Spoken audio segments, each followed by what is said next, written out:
आज आम्ही पर्यावरणाच्या संवर्धनासाठी केंद्र शासनाने 22 मे पासून ते एन्व्हायरमेंट डे 5 जून पर्यंतचे कार्यक्रम राबवण्याची सूचना केलेली आहे।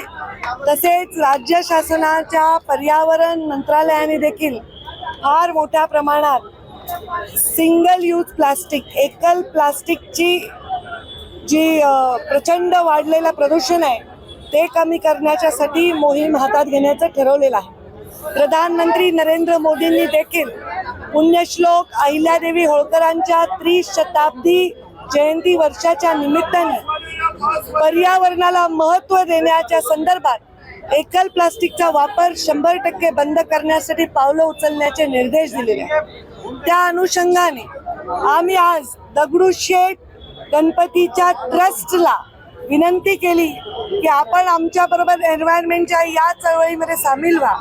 त्यासाठी आज हा कार्यक्रम करत आहे। योगायोगाने कार्यक्रम गणपतीपासून सुरुवात आहे, ती पण पुण्याच्या आमच्या दगडूशेठपासून सुरुवात आहे आणि मला वाटतं की गणपतीपासून सुरुवात झाली तर सगळं निर्विघ्न पार पडतं। आपण सर्व आमचे आमदार पण इथे उपस्थित आहेत, ते ट्रस्टचे सेक्रेटरी पण आहेत, त्यामुळे आम्हाला खूप सपोर्ट ट्रस्टकडून मिळेल आणि आम्ही सुद्धा विभाग म्हणून ट्रस्टच्या पाठीमागे उभे राहू।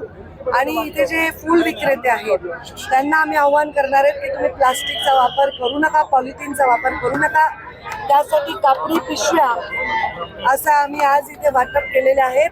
कापडी पिशव्यांचा वापर करा आणि पर्यावरणयुक्त अशा पिशव्यांचं वेंडिंग मशीन देखील इथे लावलेलं आहे।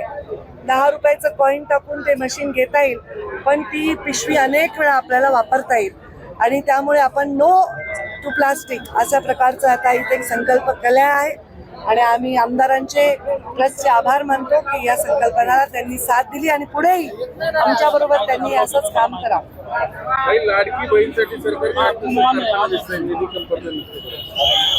काय तुम्हाला दिसते ते मला माहित नाही, पण अशी कुठलीही काटकसर काही करण्याचं कारण नाही। मोठ्या मोठ्या योजनांना, रस्त्यांना, फ्लायओव्हर्सना बजेट्स दिले चाललेले आहेत। लाडक्या बहिणीचा निर्णय घेतला तेव्हा सर्व आर्थिक गोष्टी विचारात घेऊनच घेतलेला आहे, त्यामुळे असं कुठल्याही अफवा पसरवण्याचं कारण नाही। काही पाऊस पडलाय, पावसाचे जे कृषीमंत्र्यांनी खरं तर वक्तव्य केलं की ढेकळांचा पंचनामा करायचा का? मी कोणी काय वक्तव्य केलंय हे ऐकलं नाही आणि दुसऱ्यांच्या वक्तव्यावर मी कधीच टिप्पणी करत नाही माझ्या 22 वर्षाच्या राजकारणात।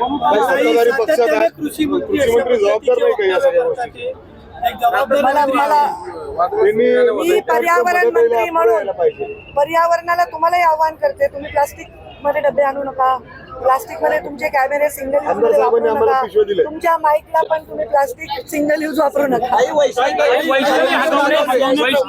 प्रकरणामध्ये तिची केस आहे ती CID कडे द्यावी अशी मागणी होती।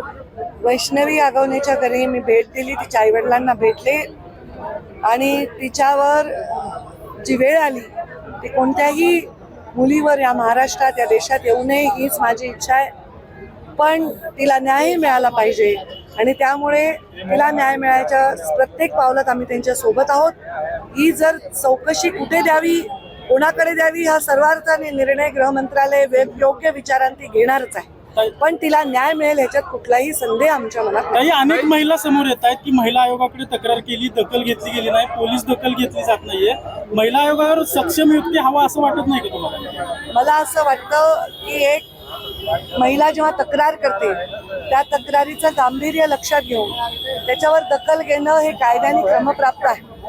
अनेक वेळा खोटी तक्रार पण असते, पण दखल घेणं कायद्याने क्रमप्राप्त आहे आणि ह्याचं जे केंद्र आहे ते पोलीस स्टेशन आहे। पोलीस स्टेशनला कोणी तक्रार केली तर त्याची दखल घेणं हे कायद्याने क्रमप्राप्त आहे। महिला आयोगाला ज्या सुनावण्या असतात त्याच्यात या प्राधान्याने वेळ देण्याची सूचना आणि विनंती आम्ही त्यांना करू।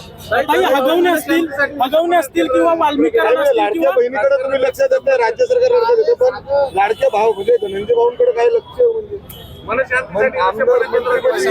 चांगले त्यांनी योग्य पर्याय निवडला, त्यांना मनशांती। हगवणे असतील किंवा वाल्मिकीकरण असतील एकाच पक्षाशी निगडीत सगळी लोक, एकाच पक्षाची कशी काय निगडीत लोक सगळी काय अशा गोष्टी होतात? प्रदूषणासाठी मदत करा, प्रदूषण कमी करा। प्रदूषण